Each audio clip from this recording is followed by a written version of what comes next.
नमस्कार समस्त को सारा यूट्यूब चैनल को स्वागत जनाऊँ मु मिनती देखु हेडिंग देखिपे आज विषय वस्तुटी कौन ओडिया लेखकों पुस्तक और तांकरी आख्या बा से कौ लेखक कौ आख्या दि जाइए क्या आज जाना तांकर पुस्तक और तांको को आख्या दि जाइए से उपरे जाना तो डेरी नक चलतु भिडियो को स्टार्ट करवा।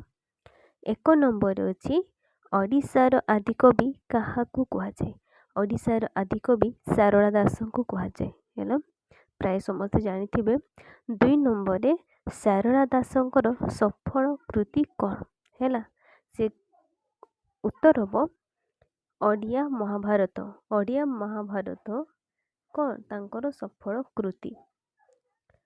तीन नंबर श्रीमद् भागवत ओडिया पुस्तकर रचयिता किए यार सठिक उत्तर जगन्नाथ दास है।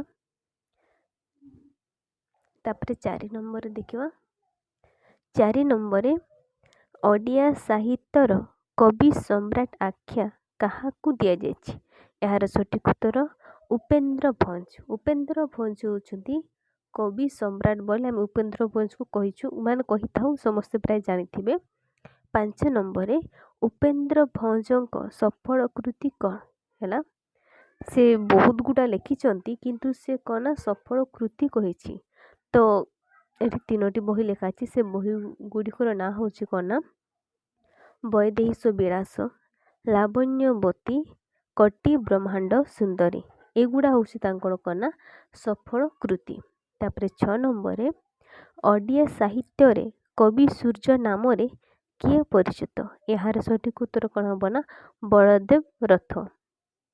7 नंबर ओडिया साहित्य रे कविवर उपाधि क्या दि जाइए किए पाइछंती यार सठिक उत्तर कौन राधानाथ राय।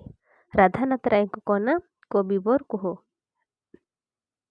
तापर देखो 8 नंबर महाजात्रा बा महाकाव्यर रचयिता किए थिले यार सठिक उत्तर राधानाथ राय।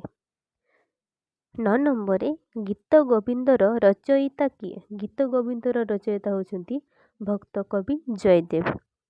10 नंबर बंदीर आत्मकथा पुस्तक को किए रचना करथिले एटा तो प्राय समस्ते जानी गोपबंधु दास है से जो समय जेल रे थिले सही समय रे ए बहीटी को से लिखिंट।